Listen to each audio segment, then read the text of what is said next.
papers that have argued that they have, and I'm looking at that to see if it actually is true or not. Do I have to point this? That's forward? Oh, you're going up, you go down. Down? Oh, he said forward and backwards. That's fine. So anyway, this is our modern perspective of the Antarctic Circumpolar Current. As you can see, it's not a single current, even though we still call it the Antarctic Circumpolar Current. We generally think of it as having three main fronts that pass through the Drake Passage, so the three fronts that actually circumnavigate the entire world between the Indian Ocean, Pacific, and Atlantic Ocean. These two, the subantarctic front and the polar front, carry the majority of the water through the Drake Passage. The South ACC front is a lot weaker and not as well defined as these two fronts, at least in a lot of the studies. However, again, this is more or less the modern perspective, but it's not really a good view in reality. So this is a snapshot of the currents in the Southern Ocean from a high-resolution state estimate that assimilates a lot of observations. If you looked at a satellite altimetry product of ocean currents, you'd see something very similar. There's a lot of turbulence. There's a lot of mesoscale eddies. There's a lot of very narrow jets with high speeds. And it's very difficult just looking at a single one of these daily type of resolution plots where there is a well-defined front. Okay? And so these fronts are often defined in very turbulent regions, and so the observations of trying to detect these fronts, there's a lot of uncertainty associated with them that is often overlooked in the studies. But why are we interested, and why do we think that the fronts may have moved south in the first place? Well, this comes from some coupled ocean atmosphere climate models showing that in the pre-industrial, which is the top in this figure and the bottom, top in this figure and the bottom in this figure, when you add anthropogenic carbon dioxide and greenhouse gases, that you see a strengthening of the winds in the Southern Ocean and a shift in the position of the winds. And this is pretty unique through all these different runs of different climate models. Okay? Now, this is a coupled ocean atmosphere climate model, very low resolution, does not resolve mesoscale eddies, does not resolve all the turbulence in the ocean, and there's a lot of concern that these actually don't really represent what the winds are doing in the Southern Ocean. But based on this study and a few others, people are looking for evidence that the winds have shifted south, and if the winds are shifting south, if the fronts in the ocean have shifted south, since they are more or less aligned with the location of the winds. And why are we concerned about this? Well, physical oceanographers are concerned about it because it's changing the state of the ocean. Climate scientists are interested in this because it is affecting the amount of warm water that can get to Antarctica and affect the ice sheets. But actually, biologists are concerned about this as well, because a lot of the animals in the area of the fronts actually feed along the fronts. That's where a lot of the nutrients are found. And so, this is just one study. I have never given a talk with a penguin in it, but I wanted to this time, where king penguins, which are the second largest species of penguins, in this islands in the South Indian Ocean, they feed along the polar front. And if the polar front is moving south, then their feeding area is going to shift and they will have to spend more energy to get to it. And in fact, they've done some modeling suggested that this could cause a decline in the species. Okay, so there is one study. It was published about 10 years ago, and it has been cited several hundred times as evidence that the fronts of the Southern Ocean have shifted south. Okay? And in their results, it definitely does seem to indicate that the locations of these polar fronts, which I'll talk about how they measure these in a few minutes, have coherently shifted south, and that it's about 90 kilometers over a decade. Okay? And so, like I said, a lot of people have used this as evidence that the fronts have shifted south. course, since this paper has been published, there's been about 4 other papers published that show that no, the fronts haven't shifted south. And I'm a new study supporting that point of view as well. Okay, and that's what my talk is really about, showing you why these fronts have actually not shifted south. Okay, so this is how they actually did their study. Okay, what they did is they took a model of mean dynamic topography, which was based on hydrographic data, satellite altimetry data, and a gravity model, which was an up-to-date gravity model based on the new NASA GRACE mission. And they identified areas where you had very sharp gradients in mean dynamic topography, which is associated with a strong geostrophic current. Okay? And that's what these colors are. I don't have the units here. Just know that the reds mean that it's a high current or high gradient of mean dynamic topography, and the blues means it's a low gradient, low current, right? And what they did is they said, oh, there's also, coincident with this gradient, there is a contour of constant mean dynamic topography associated with it. Okay? And even though that contour of mean dynamic topography over here is not associated with a large gradient in the topography or a large geostrophic current, or here it's not, they argued that that contour represented the front position. Okay? And because of this, they identified more than just the 3 fronts that had been identified before. They identified up to 8 fronts in some locations that were like bifurcations of, like, the polar front had a north and a south, and the subantarctic front had a north and a south, et cetera. Okay? And so what they did is they looked over time and said those contours of dynamic topography have shifted south, and no one is arguing that, and so that means that the fronts have shifted south. And so I can see Gary frowning over here, and there's a good reason for that. Because while their hypothesis is correct, that if you have a current, and here it's just a Gaussian jet, I've shown 2 of them here so you can see it, and you look at the dynamic topography associated with that, so the derivative of this is this, the integral of this is that, if the currents have actually shifted south by 60 kilometers, yes, there is a change in the isolines of dynamic topography. So what used to be minus 50 centimeters of dynamic topography here has shifted south. Okay? So that is one interpretation, but it's not the only thing that can cause shifts in the contours of dynamic topography. Probably the easiest way to shift the contours of dynamic topography is just to have a large-scale rise in sea level. Okay? And that's exactly what's happening in the Southern Ocean. It has risen much larger than other parts of the world, except in the Pacific, over the last 23 years. Okay? And in that case, you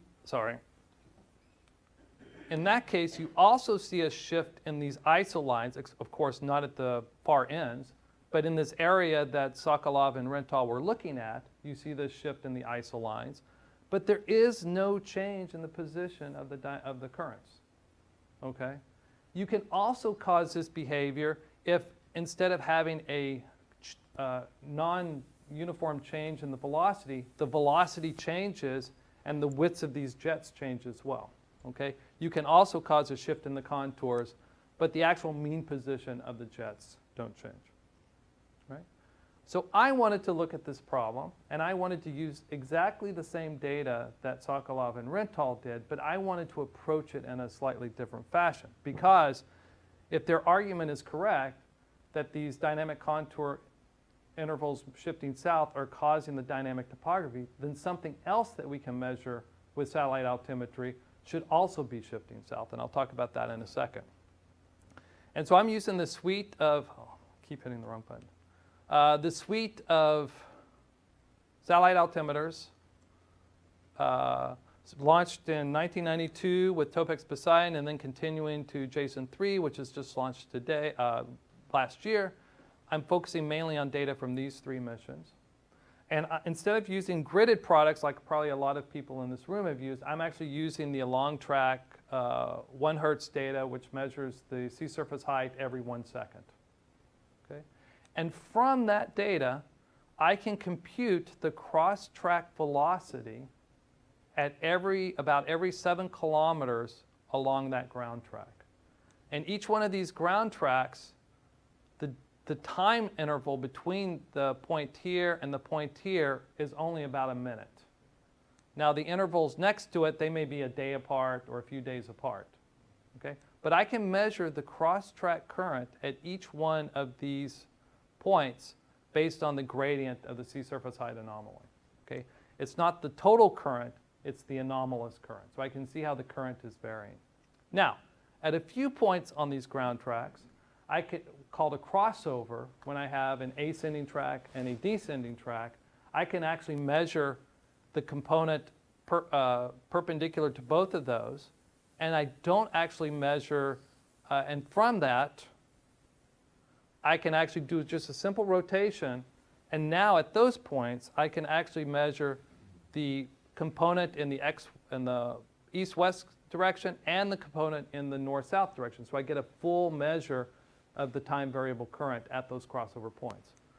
Along these other ground tracks between the crossovers, I can't do that. I only get one projection of the current, but I do get that at 7 kilometer resolution, much higher resolution than I can get from the crossovers. Okay? And so from these data, I'm going to compute something called eddy kinetic energy. Right? And it's just a simple square of the velocities and then multiply by 1/2. And that tells us how much energy is along the ground track. And for the previous cross-track data, I can do the same thing, but I won't have the full components of the velocity. I only have one projection of it, and that's what I'm calling cross-track kinetic energy. So it's just the energy of that cross-track velocity. Okay?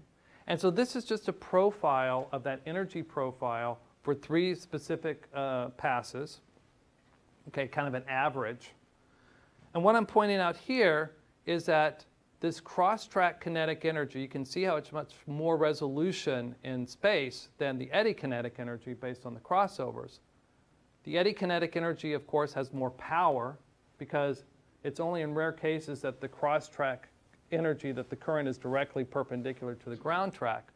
But the important thing here is that they have the same shape. So CKE starts to go up when eddy kinetic energy starts to go up. They peak at about the same location, and they start to go down at about the same location. In all of these cases, whether it's kind of more symmetrical, whether it's skewed, whether you have 2 distinct bumps in eddy kinetic energy. And so going back to this hypothesis that Sokolov and Rintal proposed that if the contours are shifting south, that indicates that the fronts are shifting south. High eddy kinetic energy generally occurs around the jets and the fronts in the ACC, right? When it gets to be really, really high eddy kinetic energy. So it's associated with instabilities in the jets and these high resolution currents.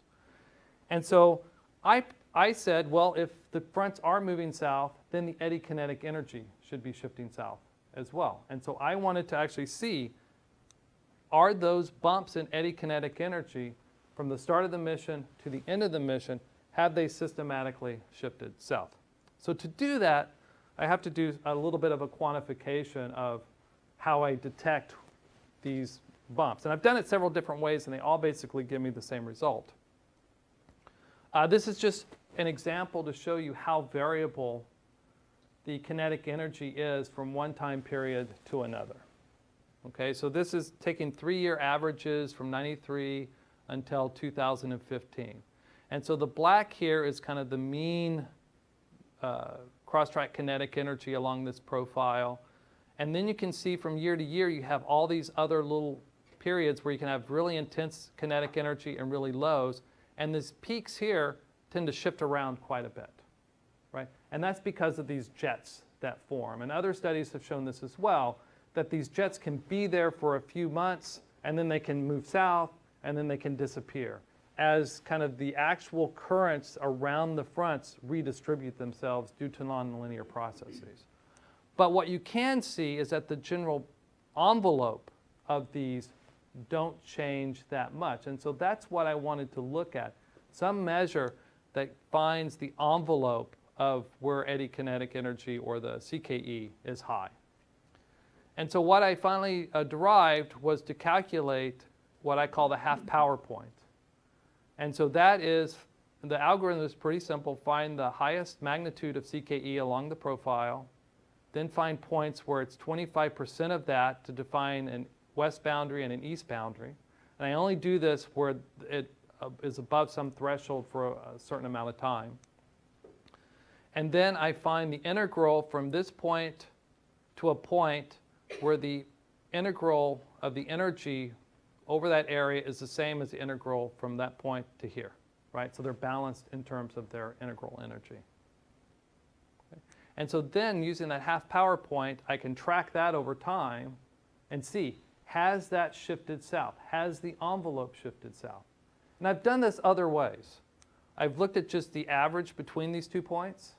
I've looked at just the south point, and I've looked at just the north point, and they all show the same result. Yeah, Brett. The half power point doesn't always have to be at a low. No. In fact, it's just because of this one example, because you kind of have these 2 lobes associated with jets. So in this area right here, you have 1, 2, 3, 4, 5 jets around this frontal position. And as I showed back at this previous one, those change all the time. So I first started doing this by looking at the maximums within this range.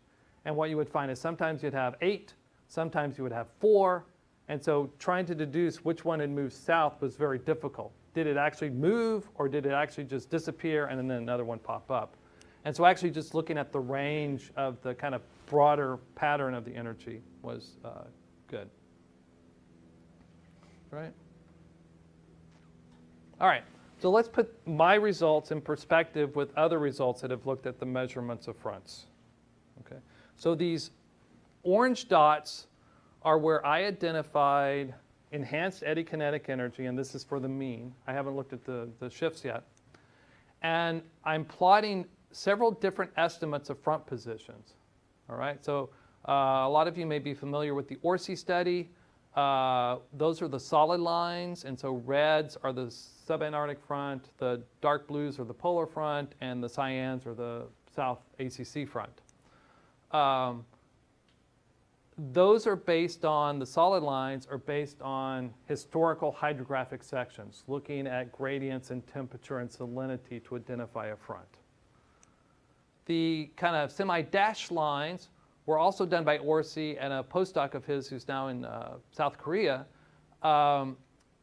They use this contour interval method similar to Sokolov and Rental. And then this one estimate here in the dotted line from Freeman is actually based on sea surface temperature gradients. Okay? And that one is done daily, and so I can actually measure the daily variability about the mean. And so that's what these little envelope is. Okay? So the first thing you should see is how different these estimates of the polar, the frontal positions are. Right? They can differ in some areas by, up to 10 degrees, okay, depending on what method you use. But with that said, my estimates tend to fall within the envelope of these estimates of other groups. Okay? Now there's another estimate that is used more recently. This is done by Chapman of this year. And what he did is he looked at local gradients of sea surface height, so did not try to make them constrained over the entire region, and looking for high velocity areas every day in a gridded altimetry product, and then looked at the percentage of time that you identified one of those high velocity areas. Right? And he said that if it's over a certain percent, then that indicates that it's a front or a jet, mean jet location. Right? And so these are his results. And those black dots, which you may not be able to see from the back of the line, are mine. And you can see that they fall right on top of where he estimated the front positions and the jet positions were, which isn't surprising because we essentially use the same data, and my eddy kinetic energy is very closely related to the gradient method that he used. But the other thing I want to point out is look at the highest percentage that he finds for one of these positions of his jets or fronts. It's only about 30%. So it's hard to identify a specific frontal location except kind of in a mean sense. At any one time, you may see no evidence for it at all in the data.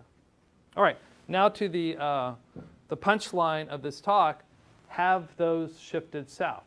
And so I have this 25-year record, not a whole lot of observations. They're about 3 years apart. I picked them 3 years apart because there's kind of a 2-year cyclicity in these associated with the southern annular mode. And by taking them 3 years apart, I can kind of break that correlation and have some statistically independent samples. And just fit a linear trend to that and estimated the uncertainty based on the variability about that trend. And the results are, no, there has not been a significant southward shift. There's no coherent, every longitude that there has been a southward shift, right? In fact, 71% of the points that I found had no significant shift at all. Because of the intense variability of these frontal positions or these jet positions, it moves around quite a bit. It's very dynamic, and it's very hard to identify, except in a mean sense, any sort of significant shift. If you look at it another way, by dividing those uncertainty bars into the actual rates, you can kind of get what a signal-to-noise ratio, and you can see that there's only a few locations where there is kind of a southward shift, and that's mainly in the Indian Ocean. And then in the Pacific, it's actually shifted to the north, right? So there are some regional shifts in the fronts or jets apparent in this data, and others have found this as well. But there is no systematic shift in the frontal positions in the Southern Ocean. So here are my conclusions. I think it's pretty obvious from the talk, but I do want to point out one thing to the students, and this is kind of an example of cognitive bias. You know, like I said, there are hundreds of papers that have referenced that Sokolov and Rental paper, that there is a shift in the fronts of the Southern Ocean, right? There have been 4 published papers since then that have argued that it isn't a shift, and those have all been referenced maybe a handful of times. And it's, again, people are looking at the references and they don't follow up to say, well, you know, this is 10 years old. Has anyone done the study since then? And you've got to be careful about that, to not keep quoting papers that have been shown to be insufficient and wrong. And their hypothesis was reasonable, but they didn't follow it up with enough tests to actually ensure that it was the only plausible explanation. So with that, I'll end it and take any questions.